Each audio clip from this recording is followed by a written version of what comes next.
길 건너 식당에서 이제 저녁을 먹는데 숨바꼭질이라는 드라마, MBC 드라마를 숨바꼭질 맞을 건데 하는데 어, 막 사람 죽이고 막 회장이 어, 좀 살벌하네요. 뭐 좀 약간 그 대기업 우리나라 모 대기업에서 힌트를 힌트를 얻은 건지 뭐 그런 게 나오네요. 여러분 좀 예전에 이게 예전 신문인 것 같은데 8월달 3월달 신문이구나. 그 왜 개그맨 유병재 이렇게 폰 케이스 잘 팔린다 이런 뉴스가 나왔는데 이제 이런 걸 사는 사람을 보니까 심리가 재밌다예요. 그냥 재밌다. 그러니까 그 루덴스적인 측면이 강화되는 그 문화에서도 그런 강화되는 느낌이 많이 나요. 이렇게 보면은 자 프랑스 학교에서 스마트폰을 사용 금지를 한다. 근데 좋습니다. 프랑스 이렇게 가라 그러고 일본은 뭐 국제 바칼로레아 가라 그러고 우리나라는 스마트폰을 마음껏 활용해서 뭔가를 할 수 있는 그런 수업도 있어야 되고 그런 동아리도 있어야 되고 그리고 가급적이면은 예를 들어서 모든 학생들이 스마트폰이 있는 건 아니잖아요. 간혹 가다 없는 애들도 있으니까. 그래서 팀별로 이렇게 스마트폰을 활용해서 뭔가를 찾고 뭔가를 만들고 뭐 SNS를 하고 유튜브에 영상을 올리고 하는 그런 아이들이 가지고 있는 자원을 충분히 활용할 수 있는 교육으로 가야 된다고 저는 생각을 하거든요. 그다음에 이런 것도 저는 문제라고 봐요. 과학기술계에서 수능에서 이제 수투를 제외하는 거를 반대한다고 이렇게 나와서 기자간담회를 했는데, 어, 음, 인공지능 4차 산업혁명 시대에,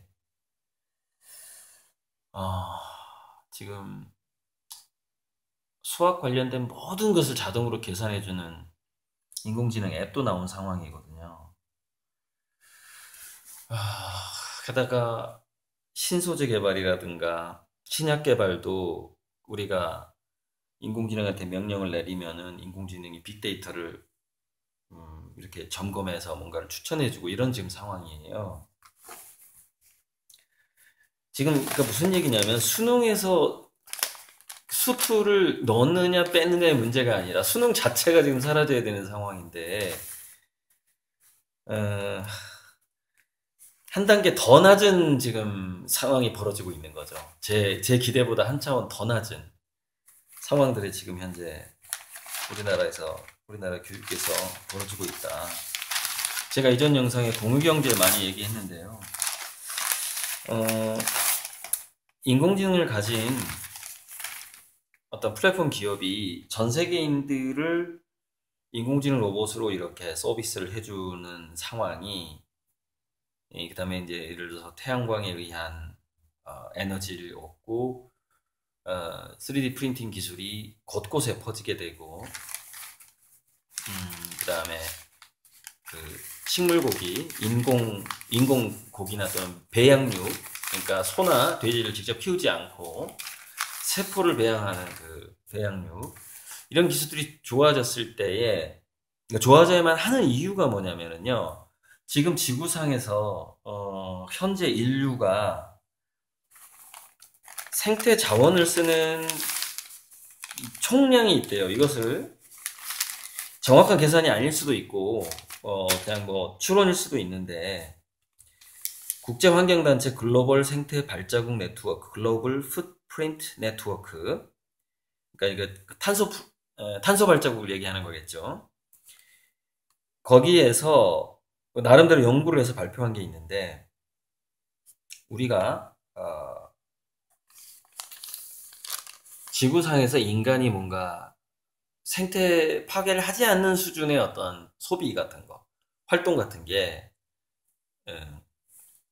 7월 말이면 끝난다는 거예요. 그러니까 8, 9, 10, 11, 12, 5개월 정도를 지구를 망치고 있다는 거죠. 활동을. 그러니까 대략 지금보다 40% 정도를 줄여야 되는 것이죠. 우리의 그 탄소 발자국을 40%. 굉장히 그러니까 뭐 가급적이면 나무도 심어야 되고 화석연료도 적게 사용해야 되고 난방도 너무 따뜻하게 하지 말고 우리가 물건 소비하는 것도 너무 신상 좋아하지 하면 안 되고 이런 거죠. 막 경제가 돌아가고 물건이 자꾸 소비되고 하면은 경기는 좋아질지 모르겠지만 생태 자원을 소비하게 되는 거죠. 지구의 환경이 더 망가지게 되는 것이죠. 그러니까 지금 시점에서 인공지능 로봇이 발달을 한다라는 것은 경기가 나빠지고 특정 소수 플랫폼 기업으로 돈이 몰리는 현상은 있겠지만 좋은 점은 지구의 생태 자원을 더 많이 소비하는 일을 줄일 수가 있다는 거예요. 인공지능 로봇이 더 많이 퍼졌을 때 효율성이 이제 계속 올라가게 되니까 그 동일한 제품, 동일한 어떤 일을 하기 위해서 써야 하는 그 에너지의 그 효율성이 그리고 그 효율성이 좋은 기업이 다 또 독점을 하게 돼 있고 그런 거죠 뭐. 그 세상이란 이게 좋으면 저게 나빠지고 저게 나쁘면 이게 좋아지고 지금 바로 같은 란에 뭐 폭염도 재난이다. 이게 7월 26일자 신문일 거예요. 그 다음에 무더위 때문에 양식장에서 물고기들이 다 죽어버린 상황. 바로 이런 것들이 그러니까 인공지능이 우리 인류에게 줄 어떤 위험이 있죠. 그런데 인공지능이 이 지구상에서 활동하지 않았을 때 우리에게 줄 리스크가 더 클 수 있다는 것이죠. 그 얘기를 해보는 겁니다. 오늘 제가 그 그림을 그리면서 도올 김용옥 교수 아닌가? 도올 김용옥의 그 여순 민중항쟁, 여수순천이 민중항쟁이라는 그 강의 1부, 2부, 3부를 쭉 들으면서 그림을 그렸어요. 제가 여수에 박금만이라고 제 친구 화가가 있고 지금 그 여순 항쟁 관련된 그림을 그려서 전시도 하고 지금 그런 화가가 있거든요. 그래서 저도 그 여수순천 그 사건에 대해서 좀 더 알아야 되겠다 싶어서 관련된 강의나 이런 보도 같은 것들을 좀 보고 있어요. 그런데 이제 그때 뭐 서북청년단 제주 4.3 얘기도 나오고 그러는데 박정희 얘기도 나오고 이런 게 있거든요. 니체가 그랬나요? 인간은 신과 짐승이 되는 그 중간에 그 외줄타기 같은 걸 하는 거라고. 걸핏하면 인간은 짐승이 되어버린다는 얘기죠. 아주 그 조건이 조금만 나빠지면. 그러니까 우리가 미군이 6.25 때 우리 민간인을 그 학살했던 문제, 그다음에 베트남에 우리 한국군이 갔을 때 이제 민간인하고 베트공어 구분이 안 가는 측면 때문에 뭐 이런 원칙을 세운 그 대장도 있었다는 거죠. 어떤 마을에 가면은 일단 마을 사람들 10%를 다 죽인다. 좀 왠지 의심이 가는. 그러니까 이 왠지 의심이 가는 사람들을 막 죽이는 것이 그 여수순천 때하고 4.3 때도 다 그랬거든요. 왠지 의심이 가 이렇게 하면 직결 처분했다는 거예요. 바로 죽였다는 거죠. 그렇게 뭐 한꺼번에 뭐 10,000명 이상이 그렇게 운동장에서 총 맞아 죽고 그랬다는 겁니다. 여기도 보면은 한국군은 자신들이 점령한 마을에서 무조건 10분의 1의 민간인을 사살한다. 라고 뉴욕타임스 로버트 스미스 기자가 신문에 쓴 내용이에요. 그러니까 이거예요. 이런 역사적인 상황, 이런 안 좋은 상황이 벌어지면 민간인은 무조건 피해를 보게 돼 있는 거죠. 이런 상황이 벌어지지 않도록 신중했어야 된다는 거죠. 그게 이승만의 죄악이죠. 그 애민정신, 생명존중사상 이런 것들이 있어야 되는 것이죠. 음, 그 4.3 당시 기록에 따르면 당시 군경 토벌대가 파악한 무장 제주 도민의 수는 500여 명이었는데 학살당한 사람은 3만여 명인 거죠. 그럼 거의 대부분이 민간인이었다는 얘기가 돼버리잖아요. 그 다음에 5.18 때 왜 그 강간 문제도 그래요. 이 강간당한 일이요. 여러분 동학혁명 때도 있었어요. 동학군들이 민간인을 강간한 사례도 있었다. 그러니까 그런 어떤 뭐 아주 선한 목적에서 민중을 위한 민중을 위한 목적의 한 거이었음에도 관리 감독이 철저하지 못하면 그 젊은 군인들은 강간을 한단 말이에요. 근데 굉장한 권력을 가진 그 군인의 입장에서, 총칼을 가진 군인의 입장에서 강간하기는 훨씬 더 쉬웠겠죠. 그래서 우리가 노력해야 될 것은 전체 그 인류의 역사가 이렇게 흘러가지 않도록 예방하는 것이 굉장히 중요하고, 우리가 이제 그렇게 또 자녀 교육도 생명 존중하고 타인에 대한 배려, 그리고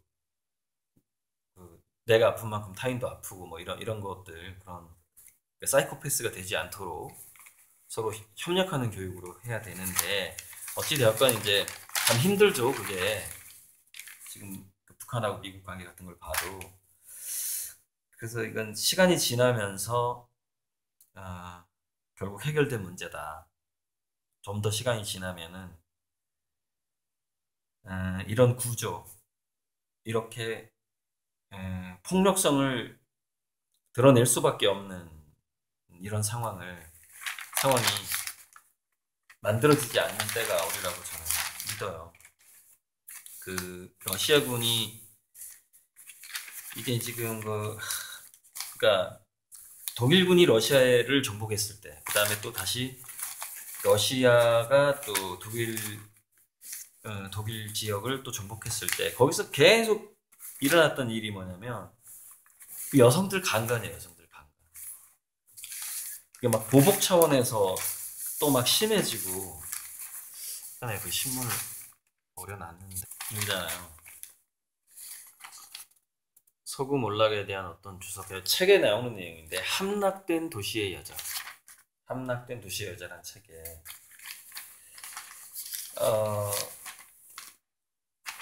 아주 다양한 방법으로 그 군인들이 정복 지역의 여성들을 강간한 내용들이 나오는 거예요.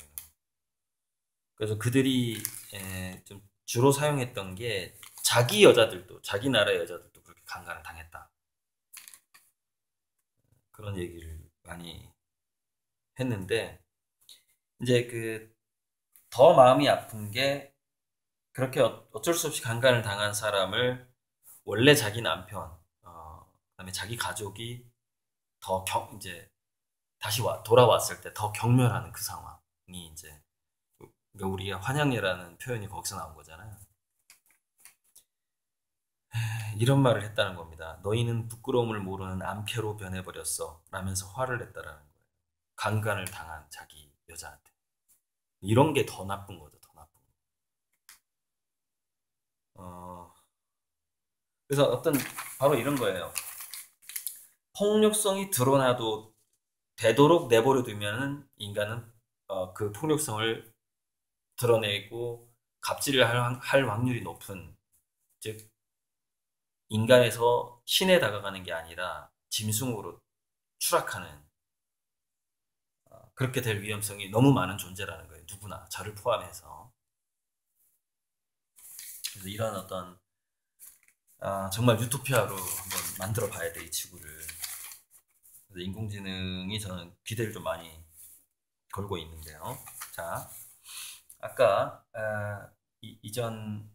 이전 영상에서 친일파의 자녀들은 친일파의 손자, 손주, 쭉 후대 이 사람들은 4차 산업혁명을 대비해서 훨씬 어떤 첨단 교육을 어, 받고 있다. 근데 보통 엄마들은 이렇게 하고 있다. 자녀에게 스마트폰을 쓰지 말라는 부모. 왜 자녀들이 스마트폰을 더 오래 쓰더라. 자율성을 빼앗았을 때 그 중독성은 더 증폭이 됩니다. 강화됩니다. 마치 그거죠. 훔친 사과가 맛있다. 뭐 그런 겁니다. 하지 말라고 하면 더 하고 싶고. 너 그 남자 그 여자랑 당장 헤어져! 그럼 꼭 결혼해. 데리고 도망가. 하지 말라면 더 하고 싶어지는 그런 거. 예. 어, 이게 이제 조사를 한 거예요. 정보통신정책연구원에서 이제 부모가 스마트폰을 통제하느냐 안 하느냐를 조사하고 얼마만큼 하루에 쓰느냐 뭐 이런 것들 쭉 이제 조사를 해본 거죠. 그랬더니 부모가 스마트폰을 쓰지 말라고 하는 집 애들이 더 많이 쓰더라. 더 오래 하더라는 것이죠. 근데 이거는 인과관계가 아니라 상관관계일 가능성도 있어요. 그 무슨 얘기냐면, 그냥 스마트폰 나쁘다더라, 뭐, 게임 중독 걸린다더라라는 것을 단순하게 믿는 사람들이 스마트폰을 쓰지 말라는 얘기를 할 것이고, 또, 스마트폰이, 지구의 문명과, 경제적인 주도력에 굉장한 긍정적인 영향을 줄 수도 있다. 스마트폰과 친하게 지내는 것이. 라는 감을 가진 부모라면 스마트폰 쓰지 말라는 말에 오히려 더 신중하겠죠. 어, 그래서 스마트폰을 쓰지 말라라고 전혀 얘기하지 않는 부모는 그 아이의 자율성을 인정할 확률이 높고, 그리고 본인 스스로도 4차 산업혁명과 성명을 의식하고 자녀의 그 미래 진로에 대해서 전형적으로 틀에 박힌 어떤 진로를 제시하는 것이 아니라 고민을 하겠죠. 어떻게 하면 얘 미래를 더 행복하고 더 잘 살게 할 수 있을까 고민을 하겠죠. 근데 그렇게 고민을 하는 사람들은 스마트폰을 보고 있는 것에 대해서 그것이 과연 좋은 영향이 될지 그 미래에 좋은 영향을 줄지 나쁜 영향을 줄지에 대해서 확신을 못 하는 거예요. 그게 정말 좋은지 나쁜지를. 그러니까 스마트폰 쓰지 말라는 얘기를 못 하는 거예요. 확신이 없으니까 자기 뜻이. 근데 스마트폰이 나쁘다라는 거 그냥 너무 맹목적으로 믿는 사람들이 있어요. 그 사람들은 대부분 뭘까요? 4차 산업혁명에 대해서 고민을 안 하는 부모들이겠죠. 예. 단순하게 생각하는 거죠. 그렇게 단순하게 생각하니까 어때요? 미래에 정해진 진로가 있죠. 미래에 정해진 어떤 바람직하게 생각하는 진로와 관련된 게 뭐죠? 국영수사과 공교육이죠. 이게 함정이라는 겁니다. 이게 함정이에요. 더 안 좋아져요. 자율성 나빠지고 자기 적성에 맞는 진로 못 찾게 되고 미래지향적이지 못하고 결국 이렇게 더 망가뜨리잖아요. 더 중독성을 더 증폭시키고. 자, 늙어가는 교수 사회 10년 내에 30%가 한꺼번에 정년을 맞이한다. 대학. 잘 된 거예요. 지금 대학도 마찬가지로 훨씬 더 그 첨단 학습 동아리, 해외에 좋은 강의 직접 들을 수 있도록 오히려 교수들이 뭔가를 가르치는 게 아니라 코칭을 해줘야 되는 방식으로 대학도 바뀌어야 돼요. 유치원 때부터 그렇게 바뀌어야 되는 거죠. 대학까지 전부 다 그냥 평생 학습 사회가 전체 사회가 다 그래야 돼요. 전체 사회가 제가 그래서 선시티 모델로 가자라는 책 저기 칼럼도 썼는데 전체 사회가 그냥 동아리형 모델로 가야 되는 거예요. 그렇게 호모 루덴스형 사회로 바뀌어야 되는 것이죠. 대학도 마찬가지예요. 그래서 헐값에 무기계약직 교수를 투입할 거라는 전망이 있다 뭐 이런 건데 무기계약직 멘토나 코치들이 외부에서 열심히 활동하는 코치들이 자기 시간을 쪼개서 대학생들을 만나는 방식으로 바꿔줘요.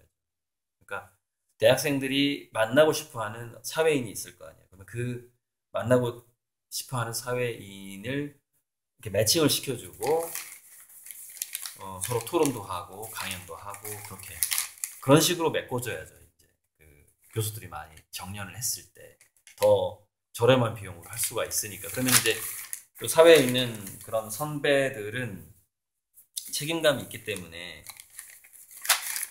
학생들을 만나겠죠.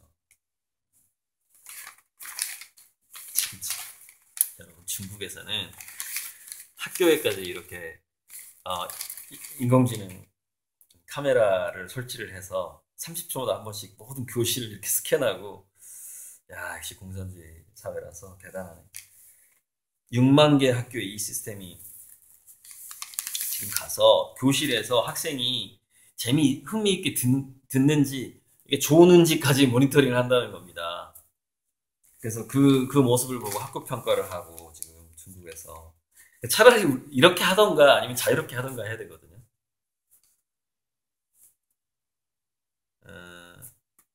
별로 안 좋은 방법이죠. 여러분 제가 폭파 전문가가 나온 칼 858기 유족, 아웅산 폭탄 테러 유족 거기 대표분하고 폭파 전문가가 나온 이제 유튜브 영상을 쭉 봤는데 김포공항 폭탄 테러하고 칼 858기 테러가 전두환 정권의 자작극이다. 근데 그것을 한진그룹 대한항공에서는 알고 있는 게 아니냐. 그리고 그 증거를 갖고 있지 않을까? 그럼 정부랑 어떤 그동안 뭔가 그 비밀을 아니까 뭔가 그래서 더 어떤 혜택도 있었을 것이고 그렇게 그 정권의 목적에 의해서 정말 중동에 갔다가 열심히 일하고 돌아오는 자국민을 폭탄 테러로 죽이고 또 그 비밀을 대한항공은 알고 있고 거기서 엄청난 갑질 문화가 싹 트는 거죠. 그냥 예전에는 그래? 죽이면 되잖아 뭐 이런 문화. 뭐 밝힐 수도 없고 그런 걸 지적하더라고요. 거기 나오신 분이 그 방송에 나오신 분. 대한항공이 왜 이렇게 갑질이고 또 뭔가 비리를 저질러도 다시 이렇게 복귀하고 사장으로 복귀하고 딸이 짬뽕회항 이런 거 그런 게 예전부터 바로 그런 어떤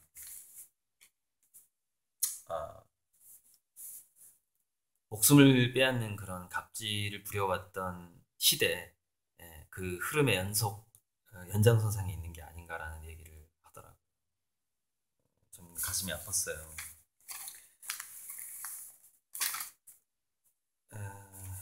제가 이걸 외우렸지.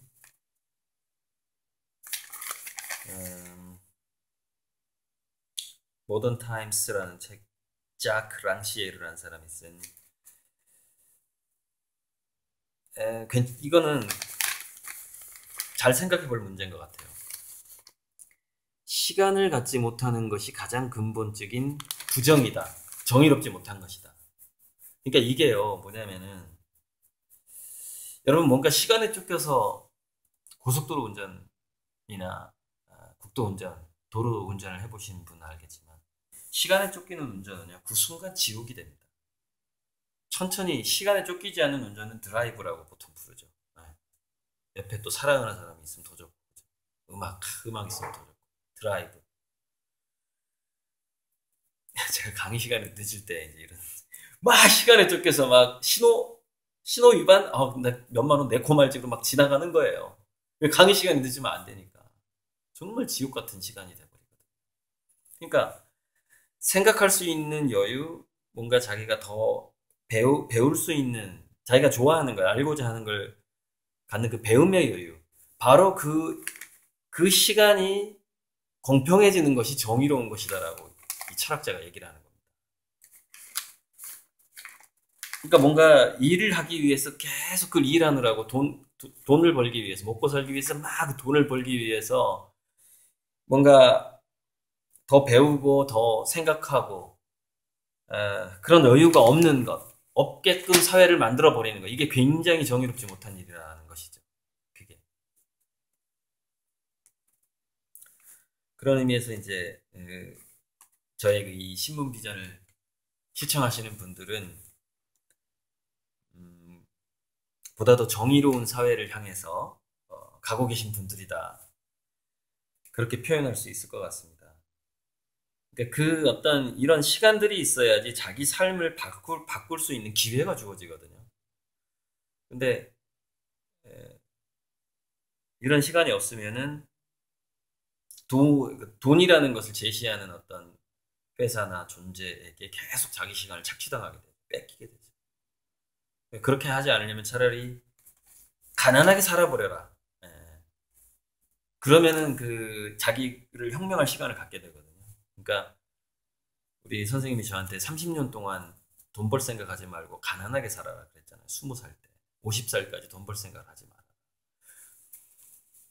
정말 제가 이제 50살이 돼가니까 이제 구독자님들이 막 그림을 사주시고, 어영부영 막 추가 구매를 해서 제가 15분만 받았잖아요. 유튜브에서. 근데 2개씩 사는 분이 많은 거예요. 근데 이렇게까지 추가 구매가 많을 거라고 생각하지 못했는데 작년에 사신 분이 또 사고 해가지고요. 결국 내년에 제가 그려내야 되는, 배달해야 되는 그림 30개가 되어버렸어요, 지금. 근데 추가 구매를 하는 걸 거절하기가 좀 그래요. 그래서 좀 더 열심히 내년에는 그림을 더 집중해서. 근데 지금 제가 효율성이 더 좋아졌기 때문에 다시 손이 풀린다 그러죠. 효율성이 좋아지면 더 빨라지죠. 여러분, 100세 시대 최대의 건강보험은 뭐죠? 근육입니다. 예, 그 얘기 꼭 해드리고 싶고, 어떤 부위가 됐든 자기가, 예, 이렇게, 그래서 이걸 스쿼트라고, 뭐 이런 거, 무릎 아프면 뭐 좀 다른 운동을 하시고, 평지를 걷는다거나, 근육, 어디가 됐든 근육을 만드셔야 되고요. 한겨레 미국 언론이 지금 좀 민주당 쪽 언론이 지금 그러고 있죠. 북한을 악마화하는 이렇게 하는 여론, 이게 트럼프가 지금 바라는 대로 가고 있는 거예요. 미국 언론이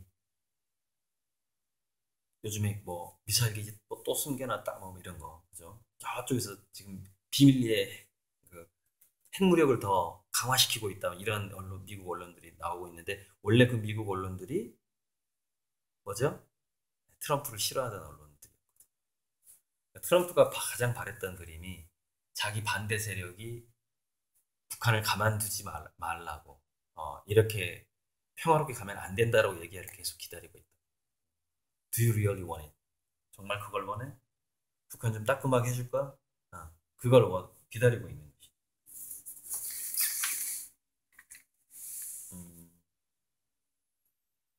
자, 드디어 이제 화면이 달린 AI 스피커가 나오고 있거든요.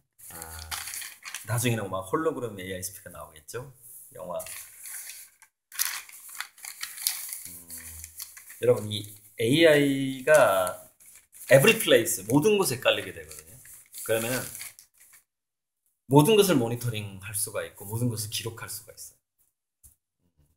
어떤 기록 비용이 들지 않는 시대가 와요.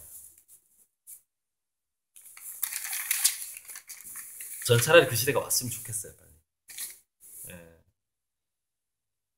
뭐지? 그렇지. 계속 그 얘기예요. 지금 미국 언론에서. 트럼프 말과 현실은 다르다. 트럼프는 북한하고 우리 지금 뭐 협상 잘 되고 있어. 그거랑 현실이 다르다. CNN. 민주당. 북한이 행동 없이 회담 안 된다. 뭐 이렇게. 오히려 지금 무슨 얘기냐면은, 민주당 쪽, 트럼프 반대 쪽이 매파가 돼버렸고, 트럼프하고 볼턴하고 마이크 펜스하고 폼페이오 이런 쪽, 트럼프 쪽이 비둘기파가 된 상황이에요, 지금. 그 입에서 나오는 얘기만 들어보면 이게 지금 제가 트럼프가 그걸 원할 거다라고 생각했던 시점이 다가오고 있다는 얘기거든요.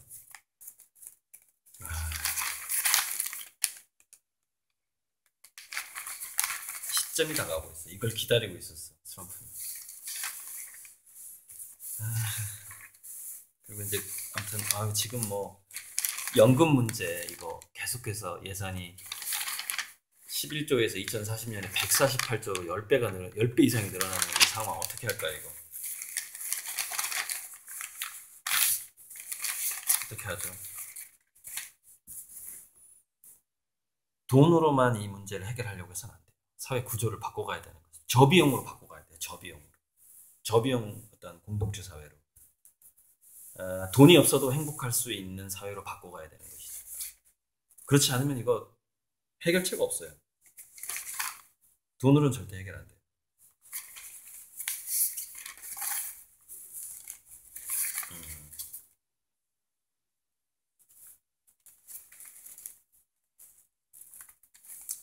경북 도지사 이철우 씨가 자기는 박근혜 탄핵에 반대를 했대요. 그런데 이 우파 단체에서 너 찬성했지? 그러면서 여기 뭘 던졌나? 뭐 테러를 한 거예요. 아주 가벼운.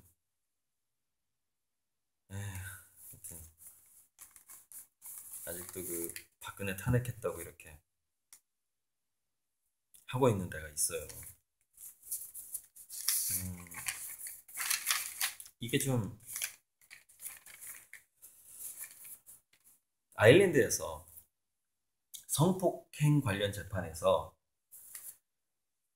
어떤 여성이 너무 야한 옷을 입었다고 해서 이거는 성관계에 예스라는 의미가 아니냐. 그래서 옷을 너무 야하게 입은 거 아니냐. 그래가지고 지금 뭐 여성들이 시위를 하고 있는데 이것도 그러니까 너무한 거죠. 무슨 얘기냐면은 옷을 어떻게 입느냐는 그 사람의 각자의 취향이잖아요. 그리고 그것이 성폭행이냐 아니냐는 예스를 했느냐 노를 했느냐의 문제로 봐야 되는 거거든요. 그래서 참 굉장히 좀 열받았을 것 같아요. 아일랜드 여성들이 옷을 야하게 입으면은 그것은 그러면 성폭행을 허락하는 것이냐라고 돼버리잖아요. 이렇게 되면. 그러니까 이 꼰대들의 그 판단이라는 게 저런 판결이 나올 수도 있는 것이죠.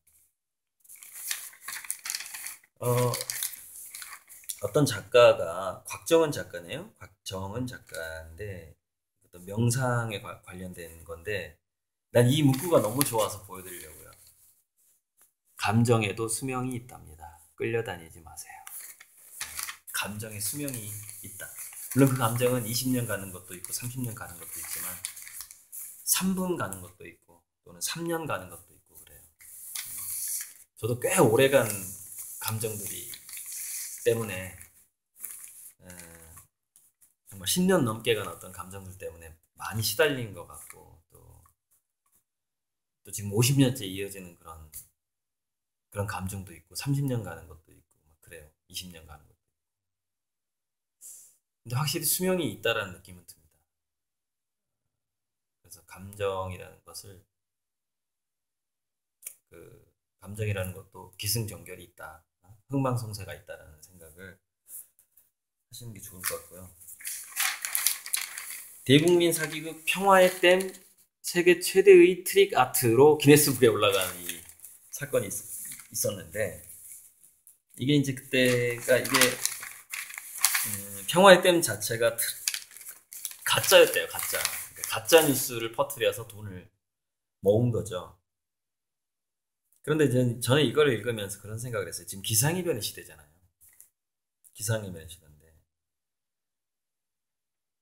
평화의 댐이 분명히 가짜였고 그때는 그런 어떤 홍수의 위험이 전혀 없었는데 어쩌면 5년 내에 10년 내에 이 평화의 댐 때문에 이 평화의 댐 밑에 있는 민가들이 혜택을 볼 수도 있어요. 갑자기 이 지역에 폭우가 많이 오면 어떡할 거예요? 바로 이 평화의 댐 상류에. 그런 기상 그런 기습적인 어, 대량 그 열대 지방에서 오는 그런 폭우가 여기서 내리지 말란 법이 없거든요. 지금 국지적으로 엄청나게 내리는 게 그게 지금 현재 기상이변의 하나의 패턴이란 말이에요.